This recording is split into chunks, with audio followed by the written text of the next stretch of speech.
About 35 years ago, I was working on a problem for a fellow I was working for, and I was obsessed with finding the solution to this problem.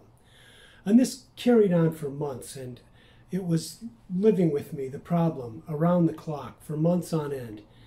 Finally, one day I had gotten off of work and I got into my apartment and I went down the hallway and boom, I saw the function. I just saw it.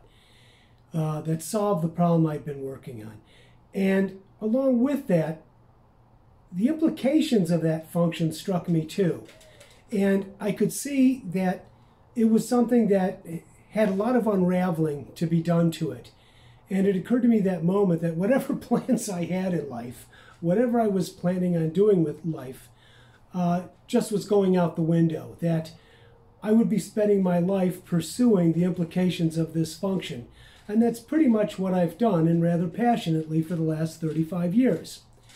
This is an unavoidable outgrowth of this function, and that is investing less than 100% of the funds that you've earmarked for index tracking will yield you better results. And here's a brief thumbnail sketch of why.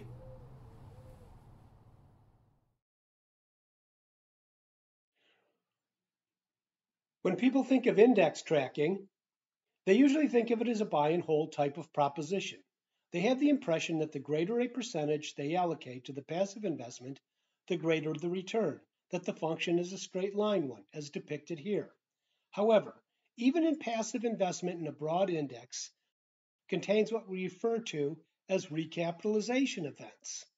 These are events similar to trades where positions are closed out or partially closed out and new ones established. These events occur because of changes to the levels of your passive investments in a given index, as well as within the indexes themselves, typically through things like quarterly rebalancings. What people don't generally consider is that as soon as a recapitalization event is encountered, the straight line function becomes a curved one. And as such, the peak, the point of maximum profit, is no longer off to the far right at 100%, as most people believe, but somewhere less than 100%. Failure to recognize that we are now operating on a curved line means that generally our investment in a passive index is beyond that of the peak to the right. And the problem with being to the right of the peak of the curve is that you only make as much as you would by an equivalent amount left of the peak of the curve. That is, you only make as much as you would with too small of an investment. However, your exposure, the amount you have risked, is far more than you should have for the given return.